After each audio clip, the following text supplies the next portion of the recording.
Perintahnya apa di ayat ini? Khudu zinatakum inda kulli masjidin. Gunakan pakaian yang terindah saat kau masuk masjid. Bahkan saat kita pakaiannya compang-camping, masuk masjidnya aja kita udah malu. Betul nggak?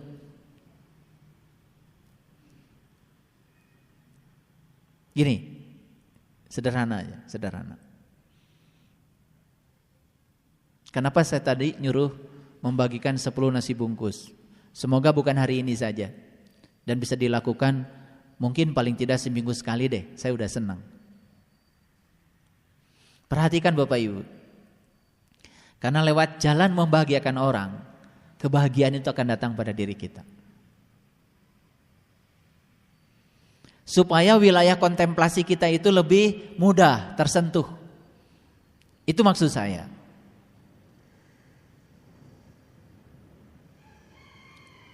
Maaf ya, maaf sekali lagi. Di pengajian seperti ini, ada yang bawa makanan. Mungkin dari rumah, makanan itu mungkin merasa, ini tidak begitu berharga kelihatannya di ukuran rumah kita. Tapi saat ditaruh di meja di sini ternyata habis. Dan kita melihat orang-orang bahagia saat dia sedang menghabiskan makanan kita. Bahagia enggak kita? Sangat bahagia. Karena bahagia kita itu ada pada kebahagiaan orang lain. Itu.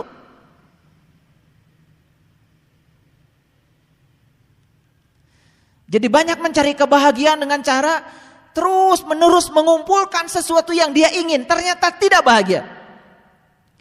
Makanya sekarang ada penyakit namanya hedonic treadmill.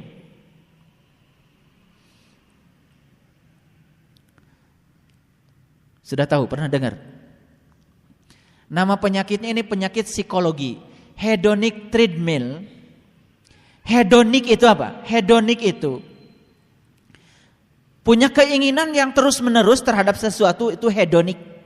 Treadmill itu kayak saya setiap hari lari, kecepatannya 8 km per jam, 10 km per jam. Tapi saya kan gak kemana-mana, tinggal aja di situ.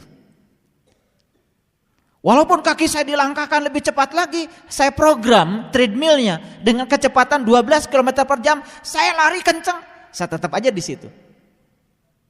Artinya, ketika kita mengikuti segala keinginan kita dan terus diikuti, kita itu tidak akan pernah bahagia. Bahagianya jalan di tempat. Contoh, penghasilan kita 2 juta habis. Penghasilan 5 juta habis. Penghasilan sekarang 30 juta habis. Penghasilan 50 juta habis. Kenapa? Begitu penghasilan seseorang meningkat, keinginan seseorang juga meningkat. Itu namanya hedonic. Lalu kebahagiaannya tidak meningkat, kebahagiaannya di situ-situ saja.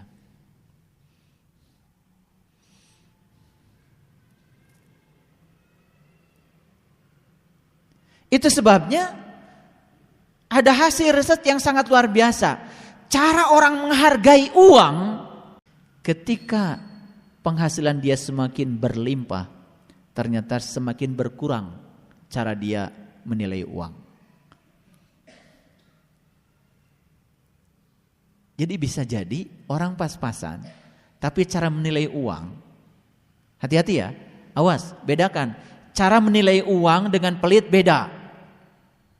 Kalau orang yang suka hitung-hitungan biasanya juga tidak maju-maju juga rezekinya. Makanya kuncinya cuma satu, memberi, dan terus memberi. Menolong, dan terus menolong. Kita akan menemukan kebahagiaan di situ. Dan ini tidak bisa diceritakan, harus mulai dipraktekkan. Dan saya kira Bapak Ibu sudah mulai mempraktekannya. Tetapi kenapa saya bicara ini untuk mengingatkan saja, barangkali kita lupa. Kan terkadang kita sering mengukur kebahagiaan dengan apa yang bisa kita kumpulkan. Padahal yang kita kumpulkan kan misteri, belum tentu milik kita. Betul nggak? Yang pasti itu yang kita bagikan. Yang pasti itu milik kita. Dan kebahagiaan yang dibangkitkan pada orang lain lantaran kita, itulah energi. Itu energi. Itu sebabnya kita dulu pernah belajar hukum kekekalan energi. Barangkali waktu di SD masih ingat ya. Energi itu tidak bisa diciptakan dan tidak bisa dimusnahkan. Energi itu hanya bisa dirubah bentuk dari satu bentuk ke bentuk yang lain. Contoh, Citarum mengalir di bendung di sana, di Cirata. Jadi apa? Jadi energi. Saat air mengalir di sungai itu energi, namanya energi kinetik.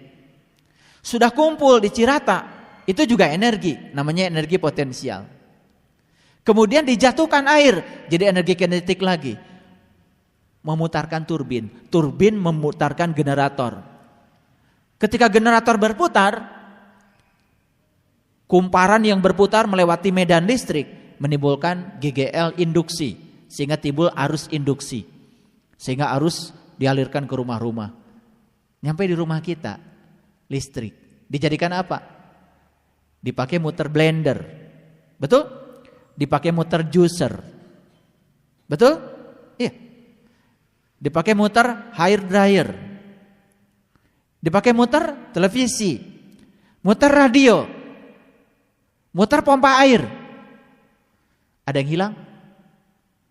Kita tidak akan pernah bisa memusnahkan energi. Yang ada adalah merubah satu bentuk menjadi bentuk yang lain. Energi listrik dirubah menjadi energi cahaya, terang rumah kita.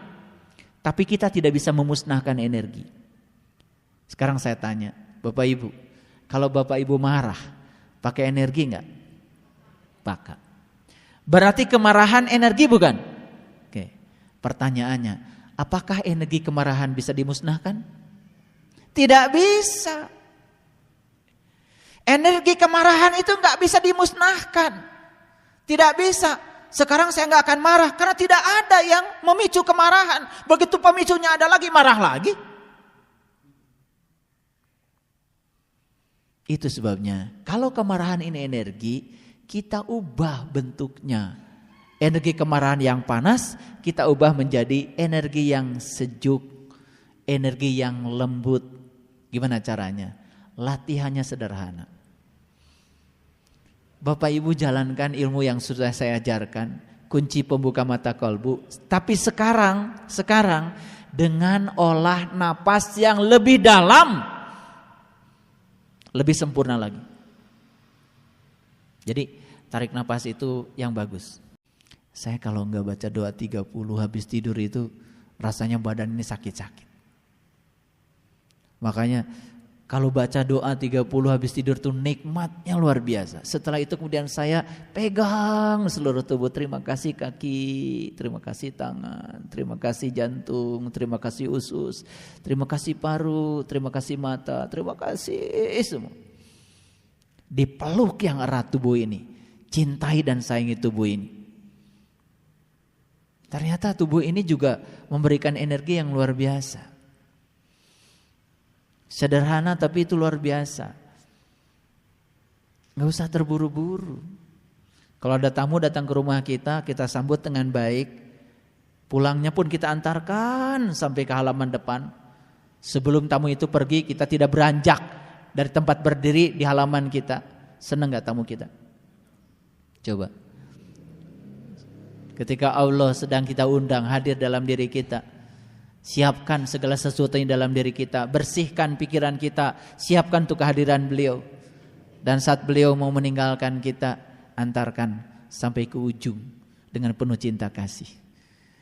Coba, belum naik mungkin, tapi sudah luar biasa. Jadi kalau hari ini kita belum merasakan itu, ya pasti kuncinya sederhana, masih ada yang keliru. Tidak fatal, tapi tetap harus diperbaiki. Itu saja pesan saya. Sekali lagi, marah itu alamiah. Yang tidak alamiah itu membakar diri dengan kemarahan. Makanya saya berulang-ulang sering mengatakan, kalau ada orang melempar api ke rumah kita, apa yang kita lakukan? Memadamkan api atau mengejar orang yang melemparkan api? Kalau ditanya ya pasti jawabannya betul ya, memadamkan api. Tapi dalam keseharian itu beda dengan yang dibicarakan di sini. Biasanya dalam keseharian kita kejar orangnya, betul nggak? Lalu rumah ini sudah terbakar habis, betul nggak? Ya, baru nyesel setelah rumahnya terbakar habis.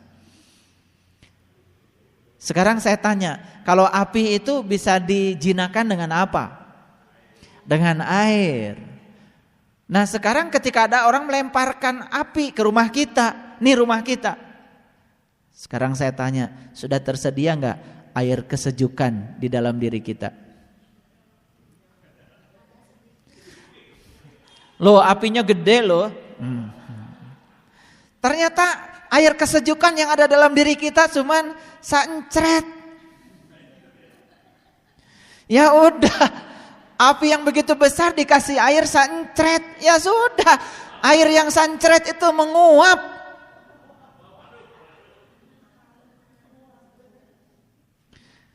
Gak padam. Makanya kalau kita tanya, ya, punya kucing gak di rumah? Coba, kadang-kadang kucing ya, lagi elek, kalau bahasa Sunda elek, lagi heureuy, kucing. Gak ada yang ngejar, gak ada anjing, terekel naik. Iya, turun lagi. Terekel naik, turun lagi. Saat dia naik, apa yang sedang dia kuatkan? Kukunya. Supaya cengkeraman kukunya itu kuat dan terbiasa naik. Naik sampai ke puncak. Kalau kita tanya, kucing lagi ngapain lu? Kata kucing, latihan. Loh kok latihan? Kamu lari ke pohon padahal gak dikejar anjing. Kata kucing, suatu saat saya dikejar anjing, saya sudah terampil menggunakan cakar saja untuk naik. Peraku eleh kucing.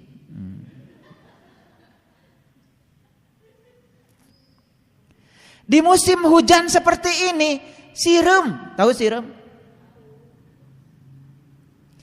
Itu semut tidak pernah keluar dari lubangnya. Tapi begitu ada musim panas, musim kemarau, dia tahu keluar dari lubang. Saat keluar dari lubang apa? Cari makanan sisa. Dan yang namanya semut itu sopan sekali. Kalau kita punya makanan di piring, dia tidak ngambil yang di piring, yang digotong tuh yang jatuh di bawah. Digotong sama-sama, dibawa ke lubang semut. Visioner. Dan saat musim kemarau, dia simpan cadangan makanan di rumahnya banyak-banyak. Saat musim hujan datang, gak perlu keluar. Nanti ke bawah caah, diam aja di lubang dan selamat. Zinatakum inda kulli masjidin. Kalau kamu mau masuk masjid, pakai pakaian yang terindah. Pakaian akhlakmu, pakaian takwamu, pakaian kebijaksanaanmu, pakaian pemaafanmu, pakaian kelembutanmu, pakaian tolong menolongmu, pakaian belas kasihmu, pakaian cinta kasihmu. Itu pakaian. Jadi saya melihat, maaf ya, saya bukan membeda-bedakan murid saya. Yang di luarnya baik, gak hitungan, mengalir, gak protes, ngejalanin, bahagia setiap saat, baik hatinya, rasa ingin tahunya besar, mulai bisa memadamkan kemarahan pada dirinya, iri hati sudah gak ada lagi. Tidak sulit untuk dapat cahaya. Saya jamin ya, gak sulit dapat cahaya.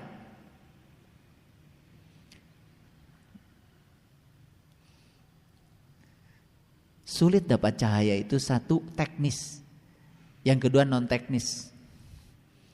Apa yang bisa diperbaiki oleh saya? Teknis. Non teknis, perilaku, keseharian, cara bertindak, cara merespon masalah,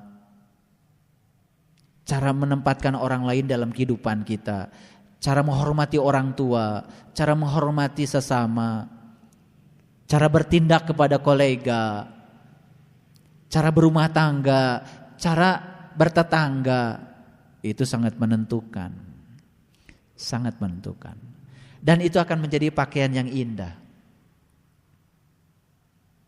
Indah gak? Kalau lihat orang baik hatinya. Betul? Makanya kan resepnya cuman itu. Jamu sejati kendi. Tahu jamu? Apa jamu? Pahit. Jaga mulutmu. Jamu yang pahit bukan urusan saya. Mau minum jamu atau enggak, untuk sehat enggak usah minum jamu itu deh. Kalau ingin sehat mah satu, jaga mulut. Minum jamunya banyak, mulutnya enggak dijaga, sakit.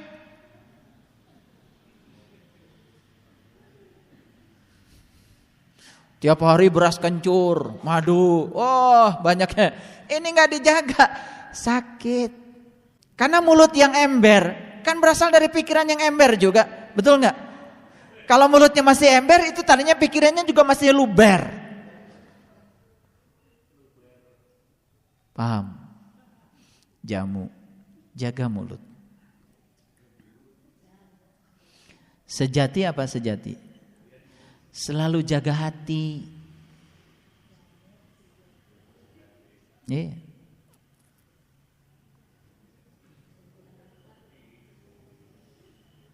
Saya belajar ilmu sejati. Apa ilmu sejati? Meniti ke dalam diri. Apa itu? Judulnya sudah benar, tapi tidak menjaga hati. Masih buruk sangka ke orang, masih menjustifikasi orang. Ilmu sejati macam apa? Bahkan kata-katanya pun masih menyinggung perasaan orang. Makanya belajar ilmu yang gampang gini kalau menurut saya. Lihat saya. Coba tanya pada diri kita sekarang. Diriku, apa sih yang membuat kamu sering sakit dan terlukai?